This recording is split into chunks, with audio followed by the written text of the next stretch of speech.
Astagfirullah, Nani, kamu masukin garam berapa kilo? Asin banget ini. Saya curiga dia itu mandul. Udah setahun nikah, perutnya masih rata kayak jalan tol. Kayaknya emang bibitnya yang gak bagus, itu si Nani. Tadi ibu cuma nanya pelan-pelan, kapan mau periksa ke dokter biar cepat punya anak. Dia malah bentak-bentak ibu. Ya ampun, Nani, jam segini kamu baru beres. Makin siang aja kamu beresnya. Kadang-kadang pertengahan puasa, kamu beres masaknya malah pas imsak. Enggak kok Bu. Tadi Nani nungguin rendangnya empuk dulu, makanya baru beres.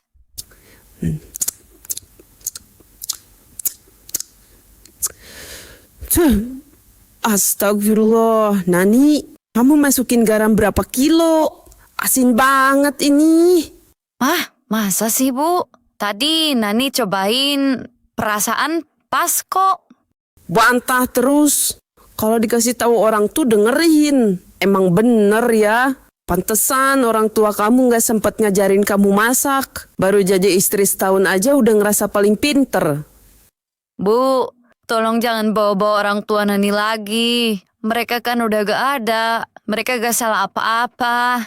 Justru karena mereka udah gak ada, kamu itu harus tahu diri. Kamu itu beruntung dipungut sama Rian. Kalau bukan karena anak saya yang terlanjur sayang, gak bakalan ada keluarga yang mau nerima menantu yang gak punya apa-apa kayak kamu. Udah numpang di sini, gak pinter masak, perut juga masih kosong lompong, gak berguna. Ada apa sih? Berisiknya sampai ke depan. Ini loh Rian, ibu cuma bilang kalau masakannya agak keasinan. Si Nani malah nyautin ibu terus. Katanya ibu cerewet, gak usah ikut campur dia. Ibu kan cuma pengen kamu makan enak pas sahur. Nan, beneran kamu ngomong gitu? Sudahlah, jangan dilawan. Ibu kan orang tua kita. Iya Mas, Nani yang salah. Maaf ya Bu. Lagi apa, Bu? Wah, seger banget bayamnya. Bu Siti, iya nih, lagi nyiapin buat buka. Si Nani jam segini belum bangun juga. Katanya pusing lah, lemes lah. Padahal ya cuma puasa biasa. Loh, kok gitu? Bukannya biasanya pengantin baru itu semangat ya? Apa jangan-jangan Nani lagi isi tuh, Bu? Makanya bawaannya lemes terus. Isi apa Bu Siti? Udah setahun nikah, perutnya masih rata kayak jalan tol. Kayaknya emang bibitnya yang gak bagus, itu si Nani. Aduh, masa sih? Sayang banget ya. Padahal Rian kan anak tunggal. Nanti siapa yang nerusin nama keluarga? Itu dia yang bikin saya pusing. Saya curiga dia itu mandul. Mana di rumah kerjanya cuma males-malesan. Kadang saya juga mikir, mending dulu Rian cari yang selevel. Atau yang bapak ibunya masih ada. Biar jelas keturunannya. Kalau Nani kan, ya kita tahu sendiri, yatim piatu. Nggak jelas bibit bebet bobotnya. Kasian juga ya Bu kalau gitu. Tapi ya mau gimana lagi, udah terlanjur nikah. Ya kalau emang tetap gak bisa punya anak, ya saya suruh Rian cari yang lain lah. Buat apa dipelihara kalau cuma bikin malu keluarga? Mandul, nggak jelas bibit bebet bobotnya. Sejahat itu ibu nilai aku.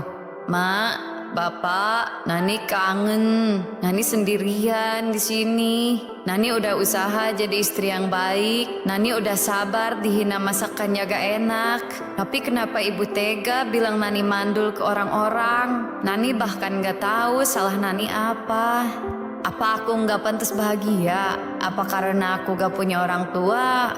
Aku jadi sampah di mata ibu. Nani, ngapain sih di dalam lama banget? Molor lagi. Itu jemuran di belakang diangkat. Udah mendung. Dasar ya, kalau nggak disuruh nggak gerak. Kayak ratu aja kamu di sini. Iya Bu, ini Nani keluar. Lemas terus, kerjaan nggak beres. Anak nggak ada, nyusahin anakku aja.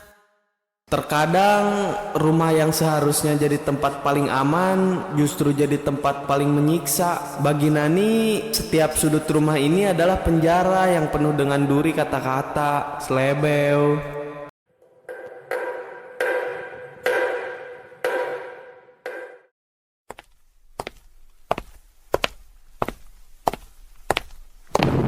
Assalamualaikum. Aku baru pulang nih. Tadi benerin motor dulu.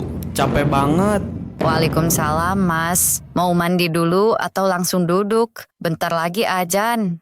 Aduh, ya Allah, dada ibu sesek banget. Darah tinggi ibu kayaknya naik lagi gara-gara denger omongan kasar tadi. Loh, kenapa Bu? Tadi siang kan baik-baik aja. Omongan kasar siapa? Tanya aja sama istri kamu itu. Tadi ibu cuma nanya pelan-pelan, kapan mau periksa ke dokter biar cepat punya anak. Dia malah bentak-bentak ibu. Katanya ibu itu mertua yang gak tahu diri. Numpang di rumah anak sendiri kok banyak mau. Mas, Nani nggak pernah ngomong gitu. Demi Allah, Mas. Tadi ibu duluan yang bilang ke tetangga kalau Nani ini mandul. Nggak jelas bibit bebet bobotnya. Tuh kan Rian, lihat. Di depan kamu aja dia berani teriak-teriak begitu ke ibu. Apalagi pas kamu gak ada di rumah. Ibu dihina-hina Rian. Ibu yang ngebuka jalan buat dia masuk ke keluarga ini, tapi dibalas begini. Nani, bisa diem nggak? Ibu itu udah tua, tensinya lagi tinggi. Kamu kok malah nambah-nambahin beban pikiran ibu sih? Bisa nggak sih? Sekali aja gak usah nyari ribut. Mas lebih percaya fitnah ibu daripada aku. Aku ini istrimu, Mas. Aku yatim piatu. Aku nggak punya siapa-siapa lagi selain kamu. Tapi kenapa kamu biarin aku diinjak-injak terus di rumah ini? Halah, gak usah bawa-bawa status yatim piatu buat nyarisin papi. Kalau emang gak becus jadi istri, ya bilang aja. Cukup, Bu. Nani diam selama ini karena Nani hormat sama ibu. Tapi kalau ibu udah bawa-bawa harga diri orang tua Nani dan fitnah Nani mandul di depan orang banyak, Nani nggak bisa diam lagi. Stop, semuanya diem. Ini mau buka puasa malah kayak neraka. Nani, masuk kamar sekarang. Jangan keluar sebelum kamu bisa kontrol emosi kamu.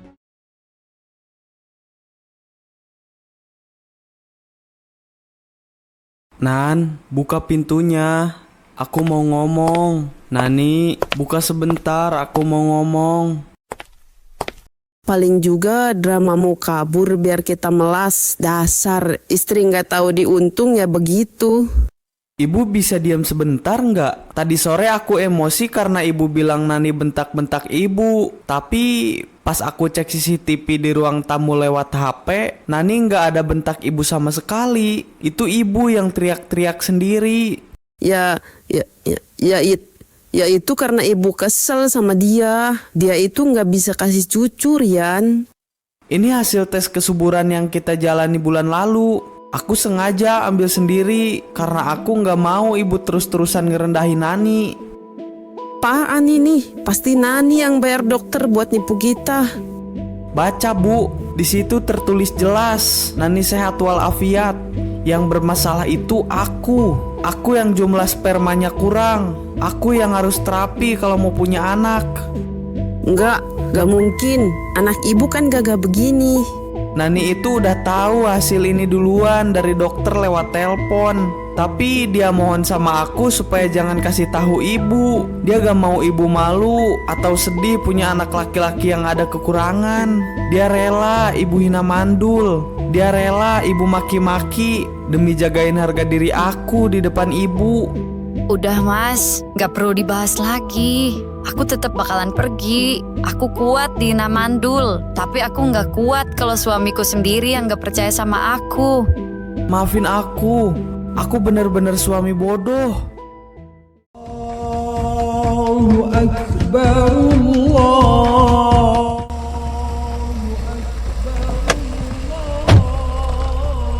Nani, kamu pulang? Nani pulang cuma buat ambil sisa barang, Mas, sama Musalim. Bagaimanapun juga, ibu itu orang tua Nani sekarang. Nani, jangan pergi nak. Tolong jangan pergi. Ibu yang salah, ibu yang jahat. Ibu, jangan begini, Bu. Malu dilihat orang. Ibu nggak peduli orang mau lihat apa. Ibu malu sama diri sendiri. Ibu udah fitnah kamu kemana-mana. Ibu udah rendahin kamu. Padahal kamu yang nutupin aib keluarga ini. Kamu yatim piatu, tapi hati kamu jauh lebih mulia dari ibu yang merasa paling bener ini. Nan, ibu semalaman gak berhenti nangis. Dia nyesel banget. Kasih kami satu kesempatan terakhir ya. Maafin ibu Nani. Ibu janji gak bakal dengerin omongan tetangga lagi. Ibu bakalan jagain kamu kayak anak kandung ibu sendiri. Tolong jangan tinggalin rumah ini ya. Iya Bu, Nani udah maafin ibu dari kemarin. Nani cuma pengen punya keluarga yang sayang sama Nani aja. Makasih nak, makasih. Lebaran bukan cuma soal baju baru, tapi soal hati yang berani mengakui salah. Karena luka yang dibuat oleh lisan hanya bisa sembuh dengan ketulusan.